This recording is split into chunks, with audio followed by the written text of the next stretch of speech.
Do you think that the fact that President Biden is going to be here for 3 days in India, is that going to impact on the other countries feeling that India as a host country is again paying too much attention? No, I just think you're going on a wrong track here. I think you will see that everybody will come in smoothly, nobody will have to wait for anybody else, for us the G20 is a collective exercise. We will deal with it in that collective side. It's not just the bandobast I'm talking about. We are India. We are India. We know how to handle the world. And Right. believe me, especially in the last 10 years, we have shown how we can handle the world. If somebody felt that they were most comfortable in Lutyens Delhi or completely comfortable in Vigyan Bhavan, that's their prerogative. That was their world. So yes, you have had summit meetings where the impact of the country probably went 2 kilometers on a good day out of Vigyan Bhavan. This is a different government. It's a different era. It's a different thought process. A Prime Minister felt, and all of us have worked in that direction, that the G20 is something which should be treated as a national endeavor, that different parts of India must have a sense of participation, and that this is something which has been truly, I would say, non-partisan. If you look actually at the G20 events, a lot of it were held in states which are not ruled by BJP governments. They are ruled by governments in the opposition. And you can see the result. I mean, to me, one of the big pluses of the G20 is really how much more interested the people of India, especially the young people of India, have got in foreign policy. And they need it, because look, this is a globalized era.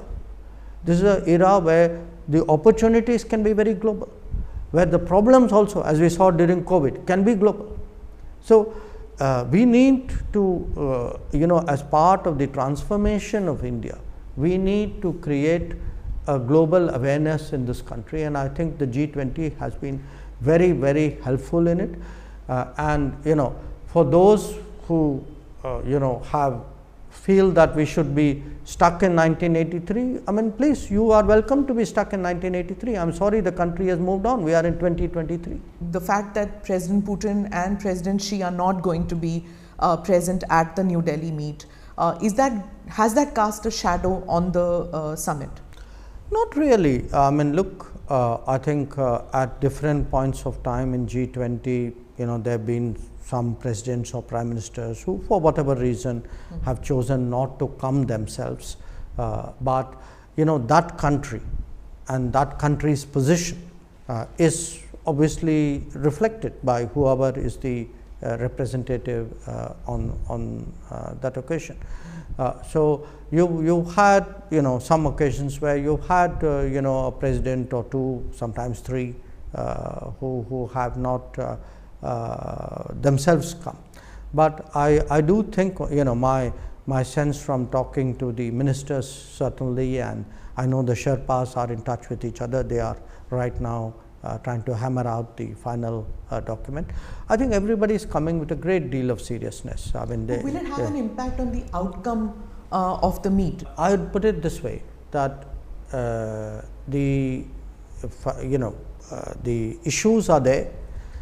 These are not issues that are this morning being taken up. I mean, there's a whole gestation period of 8-9 months where at different levels ministers or officials have tried to progress an issue. So this is like a culmination. These are really about 16-18 processes which are all coming together to be stitched up together to produce a summit. So Russia and China are not really miffed with India, and is that the reason? No. I don't think it has anything to do with India. I mean, I think whatever decision they make, I mean, they would know best, but I would not at all see it the way you would suggest. India, that is Bharat. It is there in the Constitution. Please, I would invite everybody to read it. So it's not something which is new. It is something which existed in the Constitution, and so you didn't do. It's not a new roll of dice. No, look, I think when you say Bharat, in a sense, a meaning and a understanding and a connotation that comes with it, and that is reflected in our constitution as well. The opposition says that you have lost focus on our neighborhood. Even though you have a neighborhood first policy, relations with Pakistan has taken a downturn. China, you yourself said we have abnormal relations. Has focus shifted by us looking at the big picture? So why don't you ask people in Sri Lanka, what do they think about the neighborhood? Why don't you ask people in Bangladesh? Why don't you ask people in Bhutan and Nepal? Do they feel that today India is doing more? Is India more reliable? Is India more relevant? You will get a very different answer.